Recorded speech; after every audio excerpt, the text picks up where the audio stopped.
Hey everybody, and welcome to another edition of MYYes Weekly right here on YesNetwork.com. I'm Joe Oriema. With me as always is Glenn Giangrandi.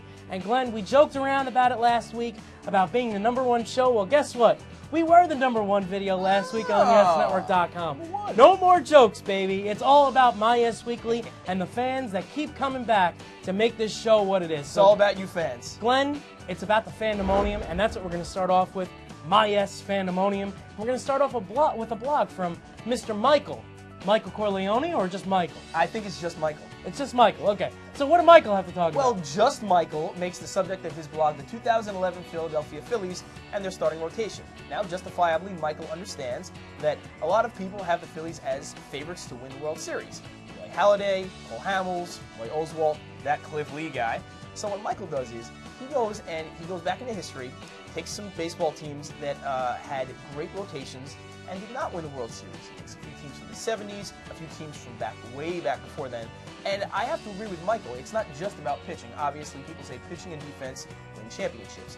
One thing that I think the 2011 Phillies really need to be careful of is taking care of their players. Now, for any team, health is an issue. But for this year's Phillies team, it's going to be an even bigger one. Because you look back at last year's team, with the exception of Jason Worth, who's of course in Washington now, and Raul Ibanez, who is aging himself, every single other regular position player with the Phillies spent at least one turn on the 15-day disabled list. You just can't predict baseball.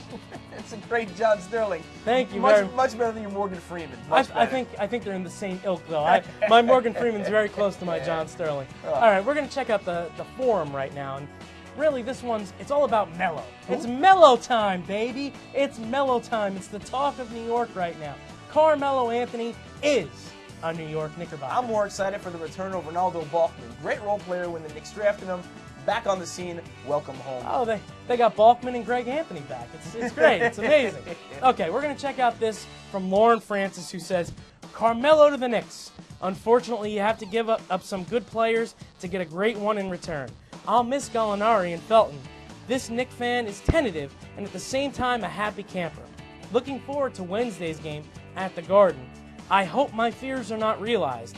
I have this fear Carmelo might turn into another Stephon Marbury.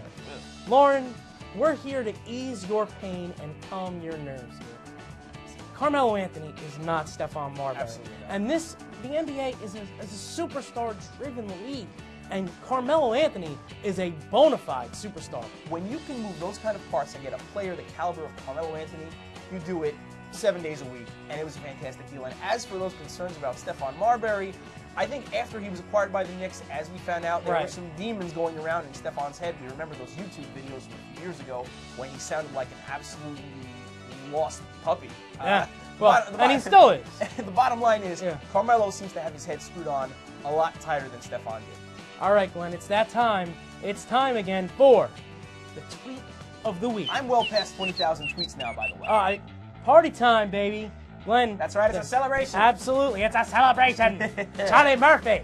And you know who I'm inviting to the celebration? I'm inviting Simply Smooth, one of our favorite tweeters here at the Yes Network headquarters. For MYYes Weekly, Smooth has this to say: Carmelo is a Knick. My school schedule is back on track. It is time to celebrate with bacon. You gotta love bacon. My favorite pork product. Look, bacon, you get it with maple sometimes, you dip it in some syrup. It really is my favorite of all of the breakfast meats. You're a Jersey guy, and I know Taylor ham is pretty big in Jersey, so where would you put that up and stack Taylor ham is close, it's close.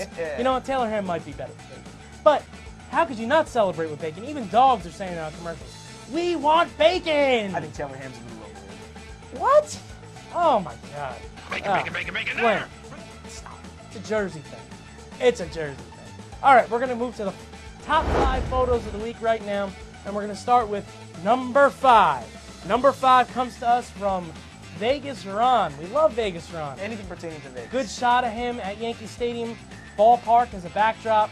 Vegas Ron, good job. Number 4. Number 4, we go to JK/226 with a picture of Slimer from the Ghostbusters series eating hot dogs. I was never a big fan of Slimer personally, but I do love a good hot dog. And you know what? Slimer was actually modeled after John Belushi, a very good friend Really? of Dan Aykroyd and the rest of the cast. Yeah, it was supposed to be John Belushi's ghost. All right, number 3. We're going to look at Bucky Boy with his baby at a game. The baby's donning pinstripes, a cap with a pacifier, ready to go. Maybe this baby could be in the rotation in 2011. Only Just kidding. Just kidding. Only time will tell. From there we go to number 2. Number 2, courtesy of Mr. Yankee Man, Shaba. A cake replica of the old Yankee Stadium. Looking terrific. And Joe, as a lover of baked goods, I know you will agree with me that this is probably the second best cake you've ever seen. Yes, the first best coming from Godfather Part 2, where Hyman Roth is cutting up the Cuba cake going, smaller pieces. We're bigger than U.S. Steel. All right, number 1, our cameraman. It's Chris Merry. Hey! He's there. He's a Met fan. He was on a shoot with me for a Hanks Yanks shoot. Big fan of Darryl Strawberry. Cameraman and editor extraordinaire Chris Merry. This one's for you. Darryl rocking the purple and gold. Loving it. You gotta love it. Okay. Now, we're gonna move to the video of the week. Let's do it. The video of the week comes from Yankees fan 2552, and it's a photo montage set to the song of Center Field by John Fogerty.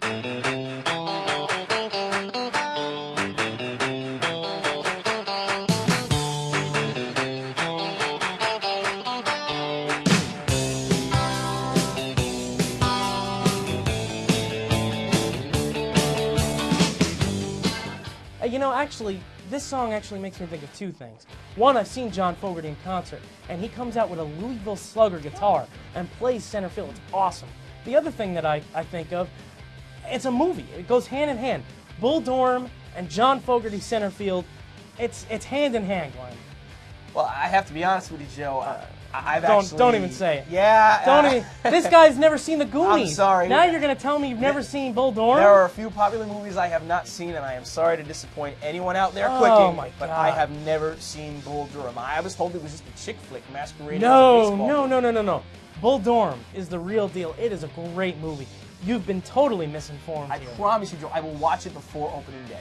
It's got Tim Robbins, Susan Sarandon. It's got everybody. It's got Kevin Costner. He's the best. Ah, Glenn, you disappoint me sometimes. Well, listen, keep coming back to MYYes Weekly here on YesNetwork.com. Keep sending in all your content. Send it in. This show has been great so far. It's been a success. All because of you fans. Look, for Glenn G. and Grandy, I'm Joe Oriama saying we'll see you next time right here on MYYes Weekly.